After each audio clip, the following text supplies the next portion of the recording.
Praise the Lord. கர்த்தருக்கு ஸ்தோத்திரம். இன்றைய வசனம்,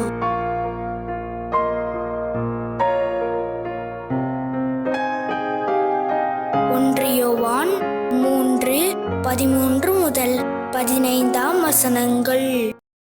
என் சகோதரரே, உலகம் உங்களை பகைத்தால் ஆச்சரியப்படாதிருங்கள். நாம் சகோதரரிடத்தில் அன்பு கூறுகிறபடியால் மரணத்தை விட்டு நீங்கி ஜீவனுக்குட்பட்டிருக்கிறோம் என்று அறிந்திருக்கிறோம்.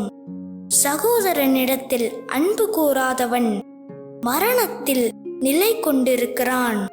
தன் சகோதரனை பகைக்கிற எவனும் மனுஷ கொலைபாதகனாயிருக்கிறான்.